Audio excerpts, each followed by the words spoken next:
Thank you. All right, mics are hot. Let's transition, start recording. All right, you guys are good to go. Hello, everyone. This is my Hello. CMO and Do you see me? The okay, camera. Okay. there is the Okay. camera. All right. Hey guys, I'm Sidhu. I'm the founder and CEO at 3Blocks. Thank you for giving me this opportunity to speak about blockchain and tokenizing real world assets today. So a little bit about myself. I have a industry experience of 14 plus years in banking supply chain, and I'm one of the early adopters of crypto DeFi since 2016. So I like real estate as is. I used to participate in some of the syndications, and then when I saw the DeFi, it just triggered me to build something which is useful for a lot of people around the world. So that's when I started exploring tokenization of real estate, and I saw a few other companies doing it differently, and then that inspired me to use technology to help people invest in real estate, no matter what part of the world they live in. So let us get started. So I have prepared a small presentation, so maybe around 8-10 slides. So we should be able to wrap it up under 15 to 30 minutes, depending on the questions. And so this is 3Blocks, and I'm a founder and CEO, as I said. So let's move on. So these are some of the topics we will be covering. We'll start with what are the differences between cryptocurrency as well as and tokens, and then what is a crypto wallet, what are custodial, non-custodial wallets, types of tokens and various token standards, why tokenize real world assets. This is one of the important questions that we will be talking about today. Various real world assets that are being tokenized, just not real estate. As you know, you must have heard a lot of news, and we'll take some of the items there. And then how 3Blocks itself is tokenizing real estate, and why do we think NFTs are the right way to do it? Sorry. Okay. So currency and tokens. So think currency as a dollar, and token is any asset that is being built on top of dollar, like Amazon stock or Microsoft stock. Is all these are tokens which are traded using the currency dollar.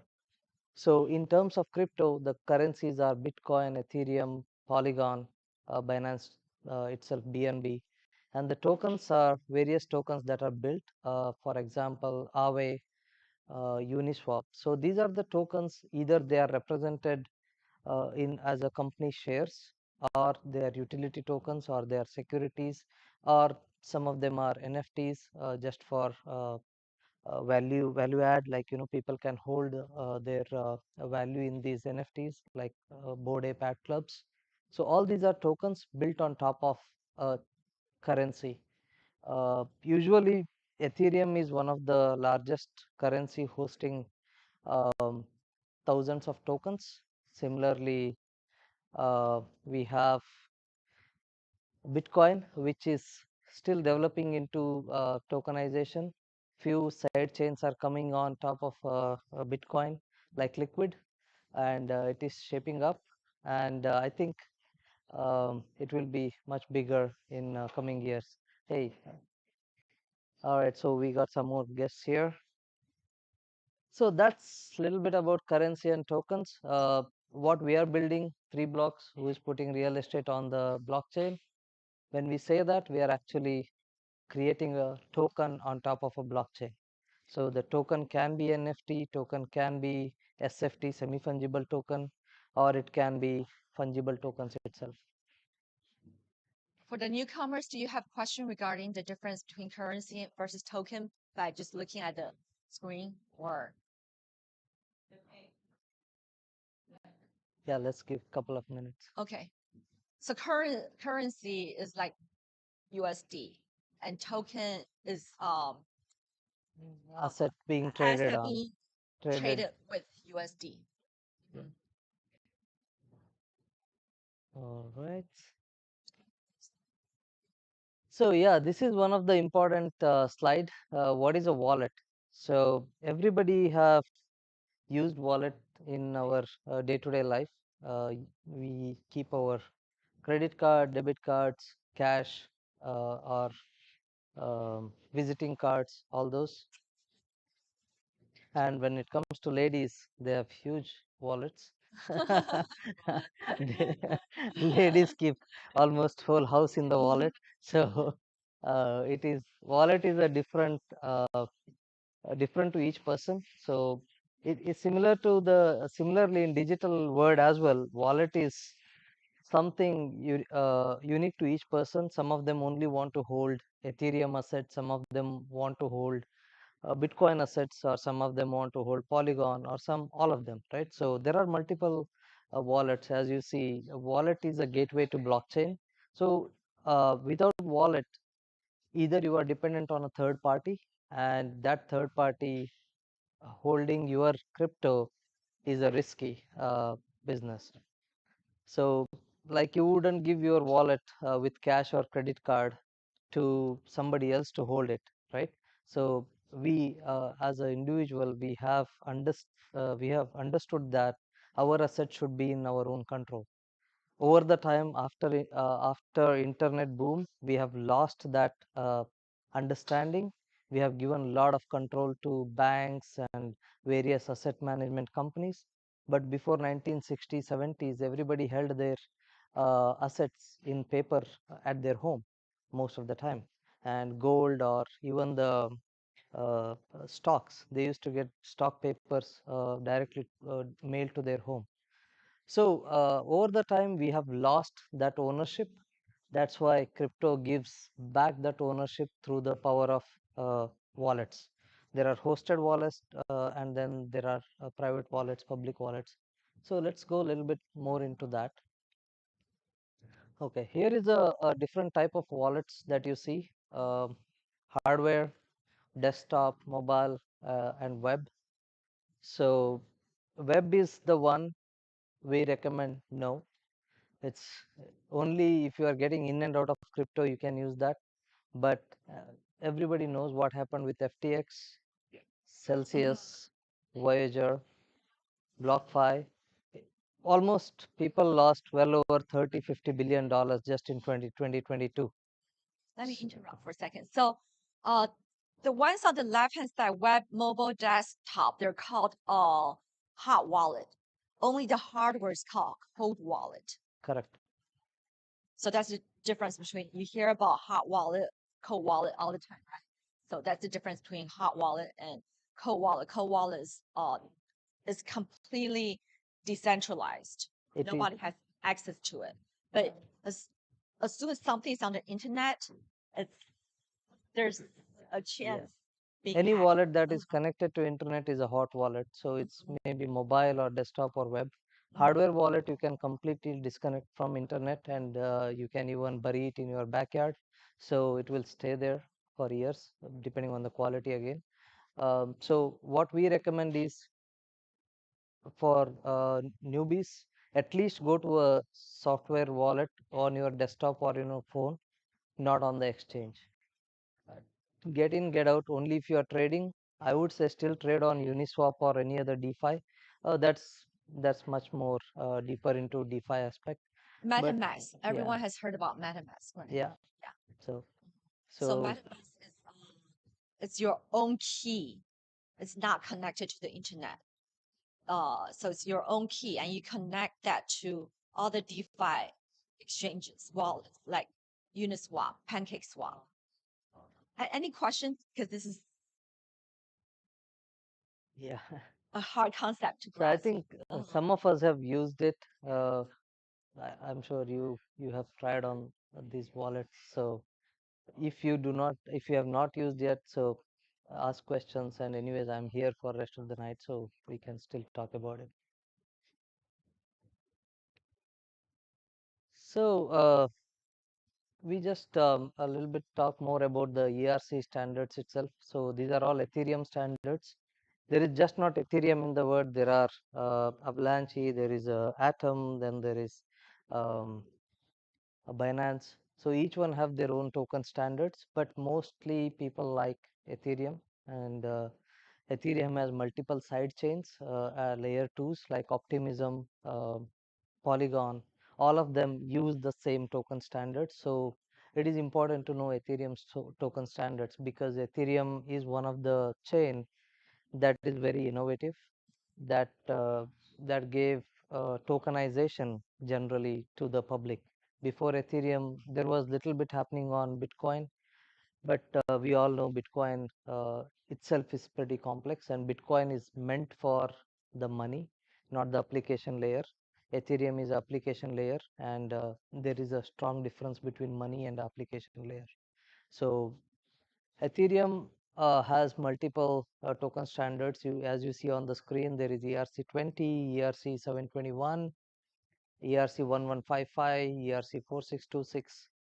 So all of these come with various functions, and each one is unique in their own operational standards. Lot of the tokens that you see on Ethereum, most likely they are at ERC20. All the NFTs that you see on Ethereum, they are ERC721. Very few are ERC1155 and on.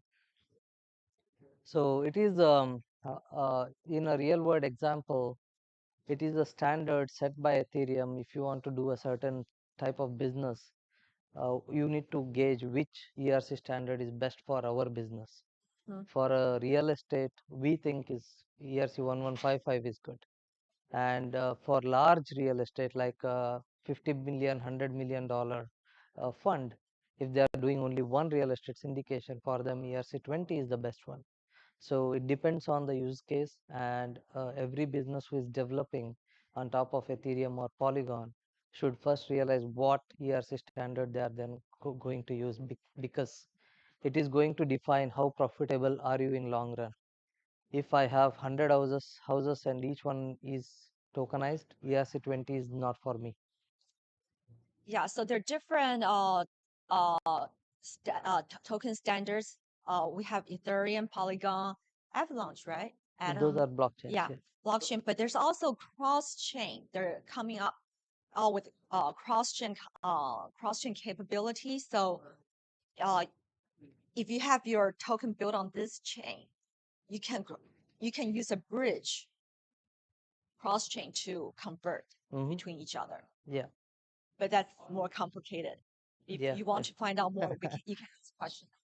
So cross-chain bridges are the most prone to hacks, and we have seen in 2022 at least 8 to 10 billion lost across Ethereum Polygon hacks, and it is going to happen because technology itself is so nascent, and the developers do not follow all the standards, and auditing companies also do not have full visibility into what may happen, right? So in traditional world, if something goes wrong, there is an option to reverse a transaction. Here, no, it is one time said and done. Okay, so why do we want to tokenize real world assets? So I think this is why we all are here. And I was talking to a syndicator, a real estate syndicator. I don't know how many of you have participated in real estate syndication, maybe putting 10,000, 50,000, 100,000. Fractional investment. Yeah, maybe multifamily, $100 million deal or a $20 million deal. So the general partner, GP, and then you have LPs, limited partners. So LPs put the money and general partner manages the whole deal, right?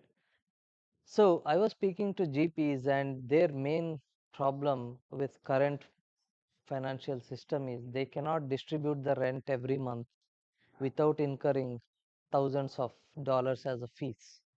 That is one of, in a 20 to $50 million apartment complex, your rents may be around $100,000 a month, for an example, and you want to distribute that. If you end up losing 2% or 3% of that money as a transaction fees, that is too much. That is one of the problems with existing tokenization. There are many. Sorry, not tokenization, existing syndication. So this is one thing, and then that's the reason GPs are forced to take, like, 20%, 30% cut on all of the transactions, exit fees and entry fees. Over the time, when you combine all those fees, that add up to 15 to 20% on lower end, and 30-35% on the higher end for syndications. So that is way too much fees going towards commissions. If you go and buy a house, you pay 3%, maybe 2% in a good deal, right? So why do I pay 30% on a syndication? That's why it is just not real estate, right? So if you look at listing on NASDAQ, for any company who goes public, there is a $2 million yearly expenses to manage your stock on NASDAQ or wherever it is listed in traditional world. $1 to $2 million just to manage your listing. So you need to be at least $1 billion company to sustain that kind of fees. So that's why tokenization comes into picture. To get in and get out on blockchain, it costs you, I would say, 1000x cheaper. So there is a rule: if anybody builds 100x better, that is adopted automatically. Now we are talking about 1000x. So this is 1000x better than existing rails, financial rails, and that's why we believe in tokenizing real world assets. May it be bonds, may it be stocks or real estate, it doesn't matter. As long as you follow the regulations issued by SEC and other financial institutions, there is a way to follow those. A lot of bonds have been onboarded in Europe. We ourselves have onboarded $4 million worth real estate on blockchain through SEC guidelines. So there is a legal way to do it. It's just we need to have the right lawyer and the right application. The way we develop our front end and our web application, which is interacting with the blockchain, should be highly compliant. So I want to use real estate as an example. What's the benefit of DeFi? First of all, like you don't need a down payment, and there's no mortgage. There's no credit score required.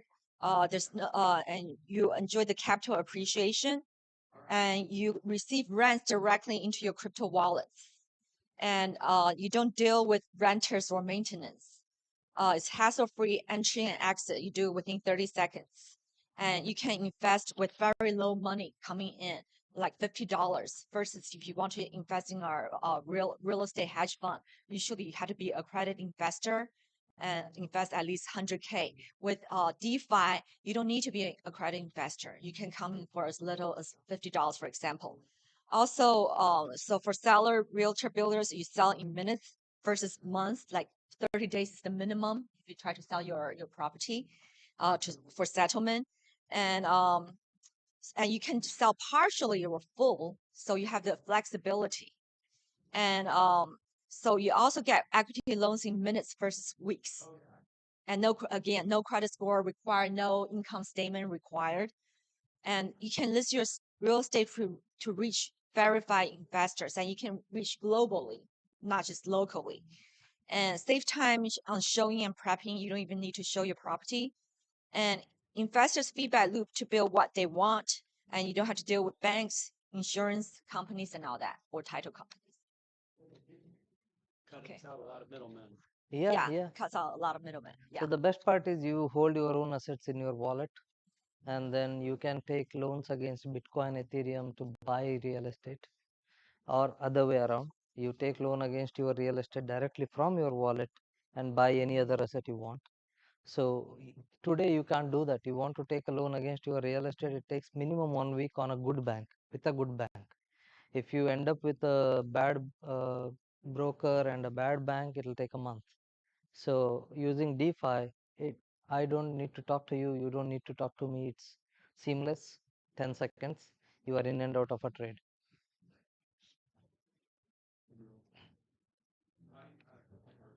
So why we think tokenization is huge and where it is going? So we see just in 2022 there was well over $50 billion traded, both in real world real estate assets that are on the blockchain and metaverse parcels. And the bigger picture is here. So there is at least $1 to $1.5 trillion that is expected to be onboarded on blockchain through tokenization in next 5 years.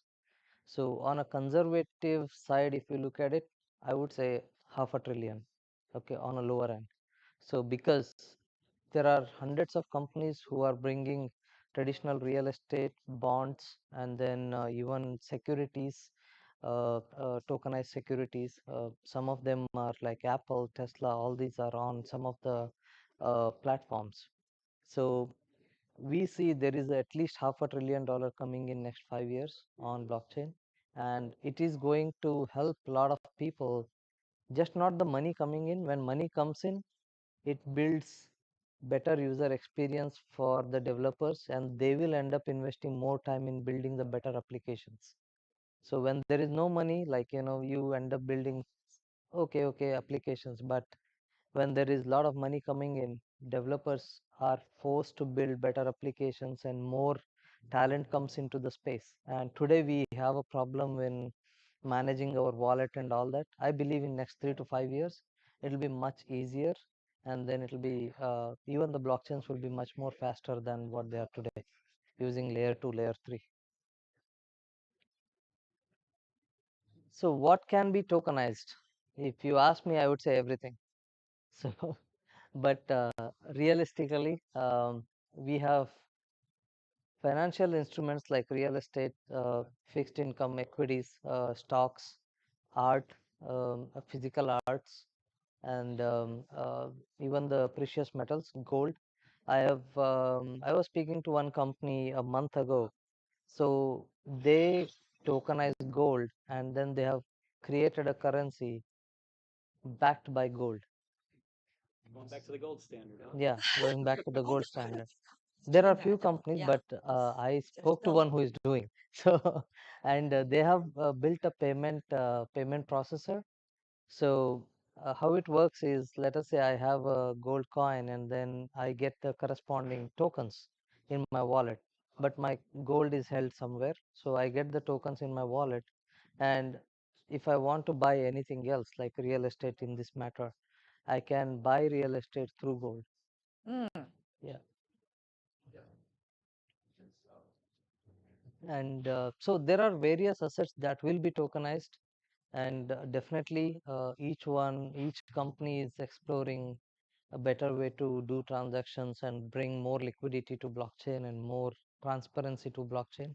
And I think in next 5 years we will be in a much better shape and place than what we are today. Yeah, I also want to mention something like, for instance, gold, precious metal, is portable. You cannot carry 20 pounds of gold across the border. But if you have the token, it's cross border seamlessly. Yeah. Only thing is, it is yeah. Only thing is, it is a custodial. So again, it goes back to the original problem. Why do you trust somebody else to hold your asset? So somebody holding your gold and giving you a token, it is problematic in my opinion. So that's why I say Bitcoin, not gold.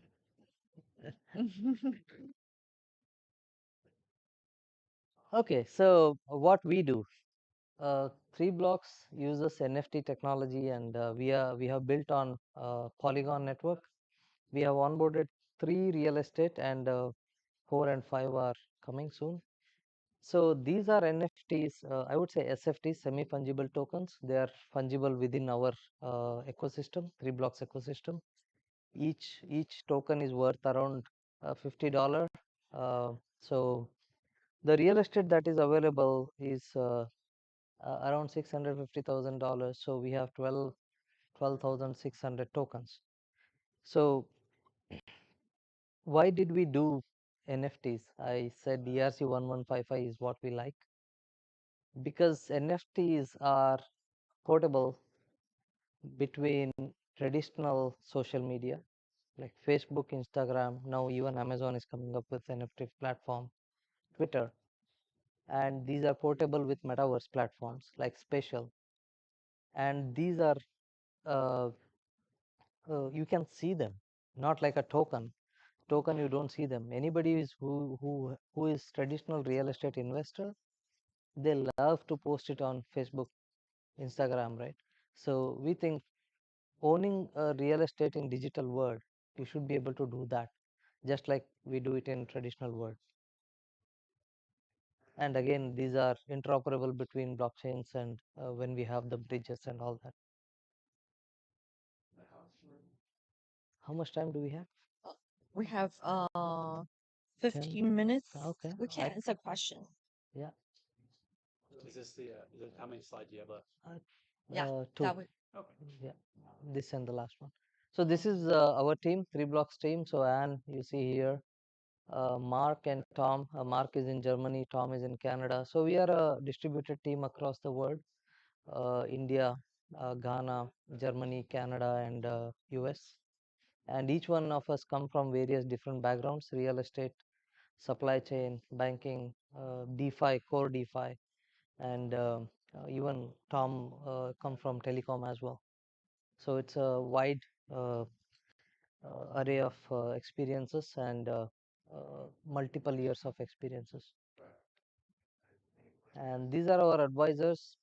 All Some of these are serial entrepreneurs, own like multiple businesses, have exited twice or thrice in the past, and have they are one of the pillars of 3 blocks. They help us navigate through various strategy meetings and then various challenges that we come across on day-to-day or weekly basis. I think, yeah, this is how you can reach us. You can reach directly to Anne or me, or you can stop by at our office, which is in Tampa. Uh, and I would say go ahead and subscribe to us on LinkedIn, Twitter, Instagram, wherever all the social media channels are on our website. That is 3blocks.io. Okay, question? Yes. Yeah, I apologize if you already covered this. Obviously, I came in late. And even if I was here, you speak so softly and my ears are shot. But anyway, is it now ready for Americanos? Americanos, it is ready. As long as I don't come to you, you come and ask me. So no solicitation. When I first met you a few months ago, you didn't have all the licensure ready. Yeah. So Now you passed that hurdle. yeah. So, but I cannot reach you. You can come to me. So that's the only caveat. It sounds like you're selling health insurance to seniors. I don't know. There are. Take your kid from a senior for. Oh, is it? Has to be the other way around. There are certain rules, so we follow that. But I think maybe they are there for a reason. So That keeps you protected. yeah. Listen. Hmm. So we are planning to get the Reg CF license, which we are working towards, crowdfunding license. So once we have that, then we will be able to advertise and all those stuff. What's the time frame on that? I would say another 4 months. It is. Um, we know what all the steps that are involved. We are just talking to the. I am trying to find the right lawyer for that. Yeah, I spoke to 3, 4, so still it is in progress. Okay, any more questions? And I apologize for the shirt. I obviously wore a long shirt tonight. They gave away some nice shirts. That's all I got to say. Oh, yeah. Yeah. Sorry, I work on my shirt game.